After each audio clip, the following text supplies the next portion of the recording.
Chers amis bien-aimés, estimables internautes, chers téléspectateurs, nous avons le plaisir en cet après-midi de vous saluer dans le précieux nom de celui qui ne connaît ni changement, ni ombre de variation, l'Éternel des armées. Je dois vous dire que celui qui est en train de vous parler en ce jour répond au nom de pasteur Verda Augustin. Je suis secrétaire de l'association pastorale au niveau de la mission des Adventistes du 7e jour du nord d'Haïti. Et je suis aussi directeur de l'éducation au niveau de cette mission. Ensuite, nous occupons le poste de recteur de l'université Michel Noisaac Umni, qui est située au CACH, au Collège adventiste du Cap Haïtien à Camfort. Donc, c'est avec plaisir que nous avons répondu à l'invitation en vue de vous parler. Bien-aimés, le thème qui nous a été proposé, c'est Jésus revient bientôt. Mais pour aujourd'hui, le sujet sur lequel nous jetons le dévolu, c'est Seigneur, fais de nous des ouvriers de paix. Seigneur, fais de nous des ouvriers de paix. Et le texte que je vais vous lire se trouve inséré dans Matthieu chapitre 10, le verset 34. Si vous détenez la version Louis II, c'est à la page 961. M'appelez pour nous. Matthieu 10, verset 34. Ne croyez pas que je sois venu apporter la paix sur la terre. Je ne suis pas venu apporter la paix, mais l'épée. Je reprends. Ne croyez pas que je sois venu apporter la paix sur la terre. Je ne suis pas venu apporter la paix, mais l'épée. Bien-aimés, c'est comme une prière, notre sujet. Seigneur, fais de nous des ouvriers de paix. Je voudrais vous poser cette question en ce moment. Combien d'entre vous auraient aimé être des ouvriers de paix? Nous pas aimer ouvriers de paix?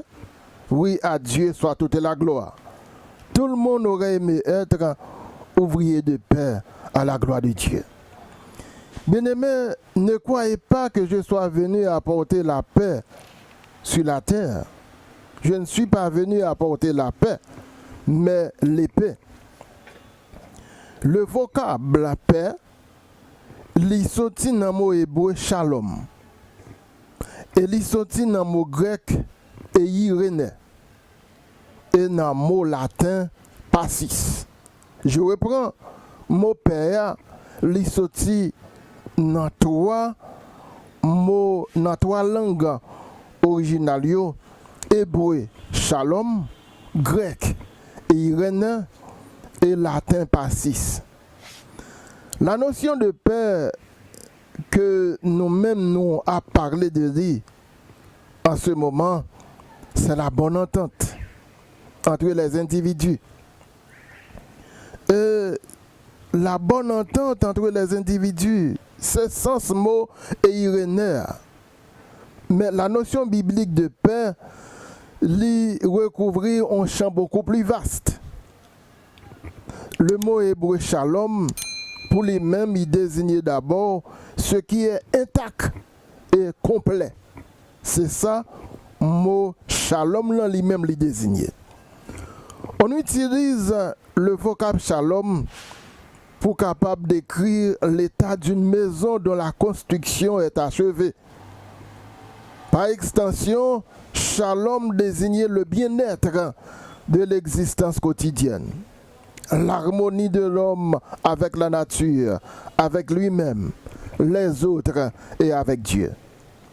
Ce bien-être que n'a parlé de lui dans le moment ça, lui trouver lui dans l'expression concrète de la bénédiction divine. Depuis nous parler de shalom, nous voyons la bénédiction de Dieu. Nous voyons la bonne réputation. Nous voyons la richesse et la vie. La paix, shalom, est étroitement liée au bonheur et à la santé. Ainsi, la question familière, comment allez-vous? Eh bien, c'est comme ça, chrétiens, longtemps, ils ont salué l'autre shalom. L'autre shalom, êtes-vous en paix? Êtes-vous en paix? Oui, moi en paix. Regardez votre voisin. Mon nom qui est à bon côté là, dit le shalom. Bien-aimé, dans cette paix se concrétisera dans ta vie. La paix est capable de concrétiser dans la vie. Ou a dit à madame, ou a dit à Marie, tu es ma femme de paix. Ou a dit à Marie, oui, tu es mon mari de paix, mon homme de paix. Et l'un a dit l'autre, tu es mon frère ou ma soeur de paix, tu es mon shalom. Bien-aimés, sœurs, frères, nous devons que nous connaissons. Si nous marchons avec Jésus, nous sommes les enfants de paix de Dieu. Parce que David, après avoir vaincu ses ennemis, il a remporté victoire sur eux. Nous lisons dans 2 Samuel 18, verset 28. David te dit shalom. Tout va bien. Tout est en parfaite sécurité. Parce que bon Dieu te couvre. Bon Dieu te bat la victoire. Nous avons qu'on connaît ça. Quand bon Dieu bon la paix, quand il bon victoire, vous êtes des ouvriers, les enfants de paix de l'Éternel des armées. L'Éternel m'a rendu justice, shalom. Oui, bon Dieu, bonne victoire. Bien-aimé, pour nous capables d'arriver à bien comprendre Matthieu 10, verset 34, je voudrais vous inviter à faire une comparaison de versions. Nous allons lire le texte dans plusieurs versions. Nous considérons d'abord la version Louis II. Ne croyez pas que je sois venu apporter la paix sur la terre. Je ne suis pas venu apporter la paix, mais l'épée. On nous dit anti-bagaille. Je ne suis pas venu porter la paix, mais l'épée. C'est comme si ce texte, si nous pas bien prend sens li, nous pourrons le mésinterpréter. Et j'ai été consulter la version catholique, la version de l'association catholique de la Bible. Il dit ne croyez pas que je sois venu apporter la paix sur la terre. Je suis venu apporter le glaive, non la paix. Glaive signifie épée à deux tranchants. Et comme si moi venu porter une épée à deux tranchants pour nous. Et la version de l'Alliance biblique universelle rend le verset de cette manière. Mais ça lui dit, ne croyez pas que je sois venu apporter la paix sur la terre. Je ne suis pas venu apporter la paix, mais l'épée. Bien-aimés, en faisant la comparaison des différentes versions, nous trouvons dans la top traduction écuménique de la Bible qui dit nous, n'allez pas croire que je sois venu apporter la paix sur la terre. Je ne suis pas venu apporter la paix, mais bien le glaive. Cependant, la version française courant lit le verset avec toute essence texte là, avec toute essence originale là. Mais ça lui dit lui-même, ne pensez pas que je sois venu apporter la paix sur la terre. Je ne suis pas venu apporter la paix, mais le combat. Moi, remets version ça. Dans la version originale grecque du Nouveau Testament, le mot qui traduit par paix, c'est eirénée. Il faut remarquer aussi que dans toute version que nous considérons, le mot paix n'a pas jamais changé. Ça veut dire shalom, la paix de Dieu. Ça ne change pas. Bien aimé, moi souligner pour nous que le thème est irénée grec, il a comme équivalent en hébreu le mot shalom, qui signifie perfection, santé, bien-être. Shalom aussi, il est capable de désigner la prospérité matérielle ou la sécurité physique. Regardez le voisin qui est tout près de vous, dit-le shalom. Ça veut dire bonne santé physique, bonne santé mentale, bonne santé spirituelle. Amis bien-aimés, soeurs et frères, chers internautes, vous qui nous écoutez, dans Somme 4, verset 8, 9, David dit, tu mets dans mon cœur plus de joie qu'il n'en a, car abondent le froment et le mou. Je me couche et je m'endors en paix, car toi seul, ô Éternel, tu me donnes la sécurité dans ma demeure. Bien-aimé, je voudrais considérer un autre aspect du texte avec vous. Je ne suis pas venu apporter la paix, mais l'épée. Thème grec là, thème original là, qui traduit par épée, c'est dikasai, qui a un sens de combat, lutte, victoire. Ma pour répondre pour nous, mot épée, l'itavaran dans version originale là, par dikasai, qui signifie combat, lutte, victoire. Ça t'a veut dire, je ne suis pas venu apporter la paix, mais le combat. Je ne suis pas venu apporter la paix, mais la lutte. Jésus dit, il n'est pas venu apporter la paix, mais la victoire. Amen. Bien-aimés, regardez bien votre voisin. Dis-lui bon combat dans le Seigneur. Gardez madame, mon monde qui tout pour là. Dis-lui bonne victoire en Jésus. Oui, le combat de Jésus, c'est déjà la victoire. Amen. Parce que Jésus n'a jamais perdu combat. Jésus n'a jamais perdu bataille. Une fois que Jésus présent, c'est déjà la victoire. Ne croyez pas que je sois venu apporter la paix, mais la victoire. Oh, dans Psaume 91, verset 1er 2, il est dit, celui qui demeure sous l'abri du Très-Haut repose à l'ombre du Tout-Puissant. Je dis à l'Éternel, mon refuge et ma forteresse, mon Dieu, en qui je me confie. Bien-aimé, en tant que chrétien de paix, en tant qu'ouvrier de paix, en tant que serviteur de Dieu, je voudrais que vous le sachiez en cet après-midi. Si l'ennemi a poursuivi vous, si vous êtes pourchassé par l'ennemi, si il y a couru dehors pour persécuter, nous t'arrêtons, rassurez-vous en cet après-midi, en ce moment, que la victoire est toujours dans le camp de Jésus. La victoire est toujours dans le camp de Jésus. Oui, c'est vrai. Jésus a déjà gagné les combats. Jésus a déjà gagné les luttes. Il a déjà bon victoire. Oh, Jésus gagne toujours les combats. Il est Michael, le chef des combats, le combattant par excellence.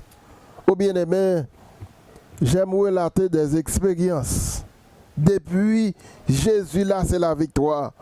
Depuis Jésus là, il met lutte là, tu vas acharner de pour faire confiance ou bien victoire.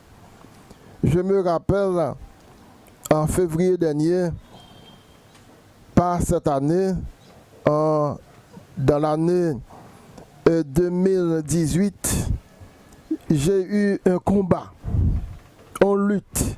Alors que moi j'étais parti en retraite avec des jeunes, dans une zone à Dubisson, à Trou du Nord, 3 jeunes, un seul coup, est tombé d'un mauvais esprit. Ne sachant que faire, ceux qui étaient avec moi, c'était des jeunes, ils ne pas connaître qui ça pour faire, à pleurer et moi tirer hymne louange moi seulement faire chanter le numéro 48. Tu m'as aimé, Seigneur, avant que la lumière brille sur l'univers. Et nous avons lu le psaume 46, Dieu est pour nous un refuge et un appui. Bien-aimés, savez-vous ce qui était passé? Satan n'a pas qu'à résister. Il te prend la fuite. Et nous avons dû passer 3 jours dans la zone. Non, jour nous t'es passé. Toute bagaille était en paix. Nous avons pu dire shalom parce que le Seigneur t'a fait nous rapporter la victoire. Et je voudrais que vous le sachiez. Quand Jésus là, c'est la victoire. Quand Jésus en côté, c'est la paix. Quand Jésus en côté, ou pas qu'à victime, c'est pour gagner la victoire. Ou bien aimé, alors que nous sommes au cœur du message, moi j'aimerais que nous connaissons que vous pouvez être des ouvriers de paix. Quel que soit l'état dans lequel vous vous trouvez, si vous êtes malade, bon Dieu qui a régénéré pour faire venir ouvrier de paix. Si vous êtes jeune, vous sont drogués, ou à mener une vie déréglée, si vous faites Jésus confiance, les cas faut venir ouvrier de paix. Si vous venez ouvrier de paix, c'est de victoire en victoire ou à marcher, Satan pas bien pouvoir sur vous. Oui, si vous êtes des ouvriers de paix, vous pouvez éviter le péché sous toutes ses formes, l'adultère, la vie déréglée, ou à éviter les mauvais traits de caractère qui seront bannis. Il est clairement dit dans 2 Corinthiens 5, verset 17, si quelqu'un est en Christ, il est une nouvelle créature. Les choses anciennes sont passées et voici toutes choses sont devenues nouvelles. Bien-aimés, voudriez-vous être ouvrier de paix pour Jésus? L'ouvrier de paix du Seigneur ne se préoccupe pas de son avenir. L'ouvrier de paix du Seigneur, lui, gagne la victoire dans tous les aspects de son existence.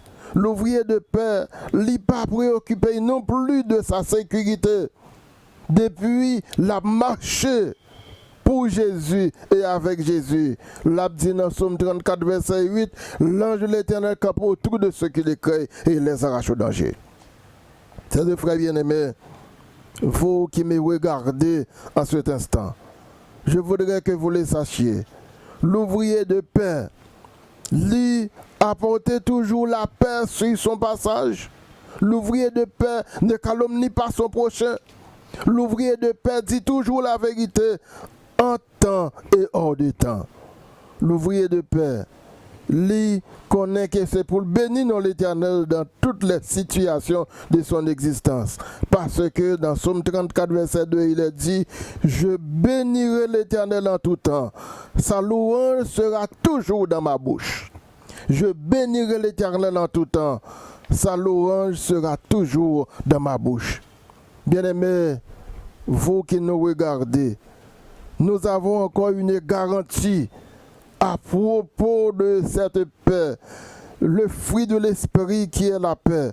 Parce que Jésus, c'est lui-même la paix. Jésus, c'est lui-même shalom. Il a dit dans Jean 14, verset 27, je vous laisse la paix, je vous donne ma paix, je ne vous la donne pas comme le monde donne, que votre cœur ne se trouble point et ne s'alarme point. Bien-aimés, oui, la Bible ne saurait être en contradiction avec elle-même. Lorsque Jésus dit, il va venir porter la paix, mais l'épée. Épée, ça c'est la victoire. C'est ça que fait, il dit, dans Jean 14, verset 27, je vous laisse la paix, je vous laisse shalom. Je ne vous la donne pas comme le monde donne. Non, que votre cœur ne se trouble point et ne s'alarme point. Bien-aimés, des fois nous sommes fainéants, des fois nous lâches. Non, soyons des braves, en sachant, en lisant Exode 14, verset 14 pour dire, l'Éternel combattra pour vous et vous gardez le silence. Ô bien-aimés, l'ouvrier de paix du Seigneur est fidèle dans tous les aspects de son existence. L'ouvrier de paix est fidèle dans les dîmes et les offrandes. L'ouvrier de paix accorde à Dieu la place primordiale dans sa vie. Il a dit dans Proverbe 28, verset 9-10, mais ça dit, honore l'Éternel avec tes biens et avec les prémices de tout ton revenu. N'importe ça ou gagner, honorer l'Éternel là-dedans. Si vous gagnez quelque chose, vous bénéficiez quelque chose, essayez, mettez bon Dieu à l'épreuve là-dedans. Ou ouais, c'est pas béni. Ou bien aimé, en tant que peuple de Dieu, vous qui nous regardez, soyez des ouvriers de paix. Soyez des agents de paix de Dieu. Il a dit, si nous des agents de paix de Dieu, nous considérés comme la prunelle de ses yeux. Et depuis vous considérez comme la prunelle des yeux de Dieu, la victoire vous est déjà assurée. Oh, j'aime donner des expériences. Lors de la Deuxième Guerre mondiale, il y a un soldat français qui était jeté dans une lutte ensanglantée pour défendre la France, sa patrie. Alors que les défendre la France avec ardeur, il recevoir un projectile, il prend une balle. Une balle dans la main droite. Et il a été hospitalisé. Il n'a pas connu rien, il a mené à l'hôpital.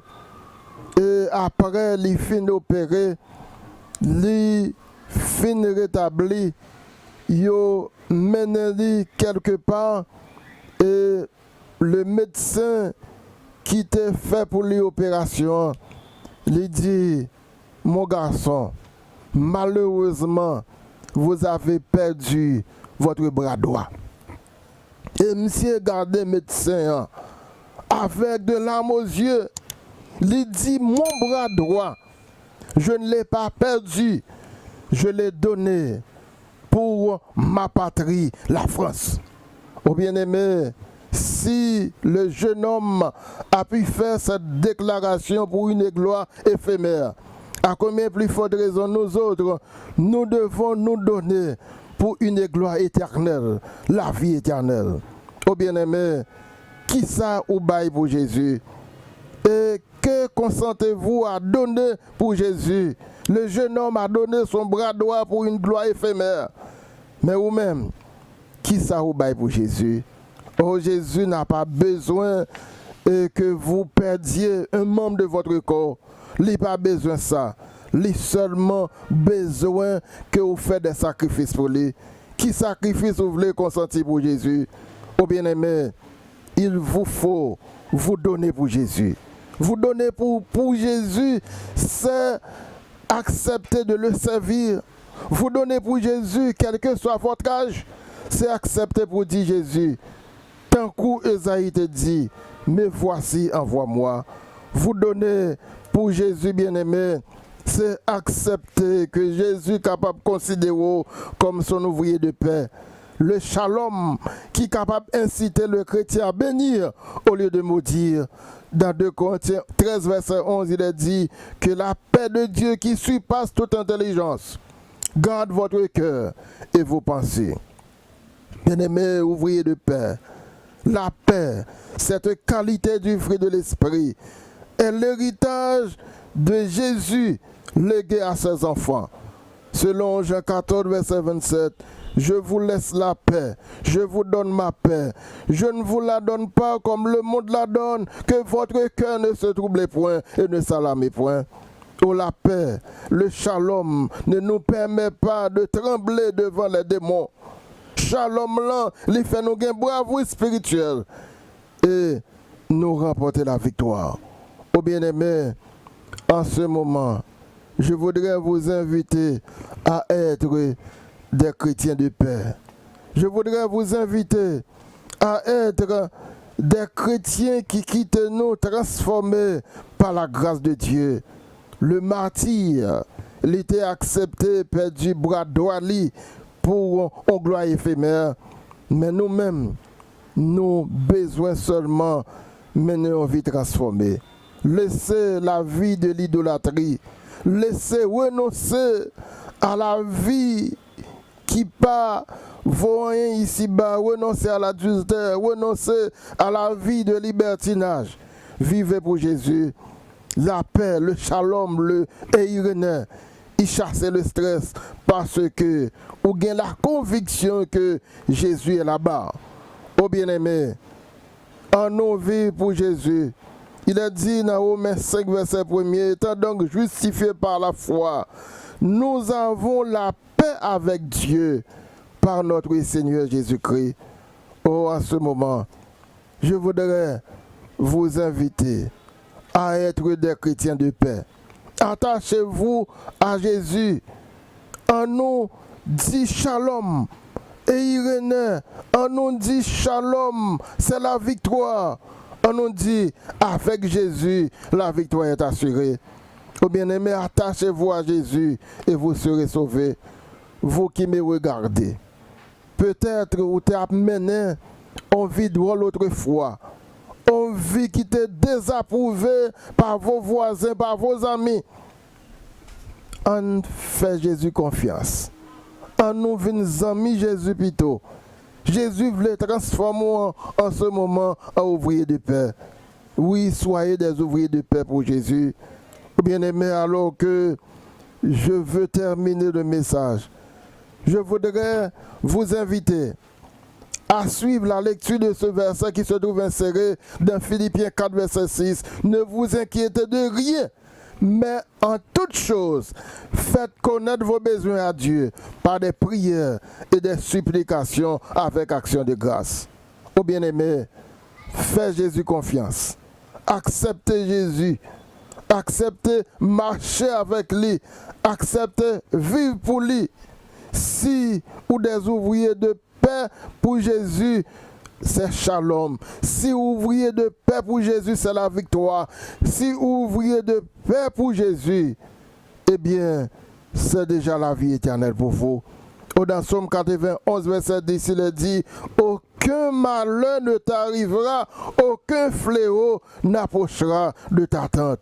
Alors que le Covid-19 fait rage en Haïti, dans temps difficile ça. Si ouvrier de paix pour Jésus, ou à prendre des précautions, mais au nom de Jésus, ou à gagner la victoire.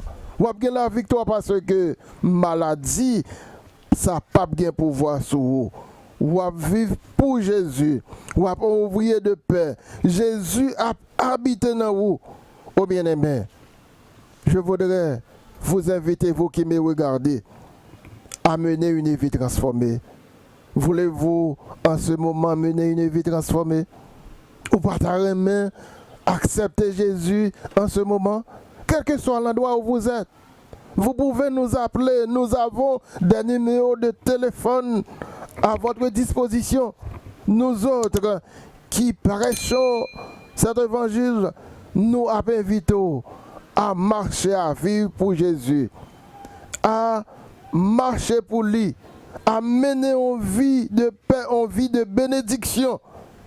Et si vous faites comme ça, le Saint-Esprit de Dieu va vous transformer. Le Saint-Esprit de Dieu va vous transcender. Et vous serez des ouvriers de paix de la vie du Maître. Que le Seigneur vous bénisse. Qu'il vous donne de vivre pour lui. Et que vous bénéficiez de sa grâce. C'est ma prière pour vous en cet après-midi. Que le Seigneur vous bénisse.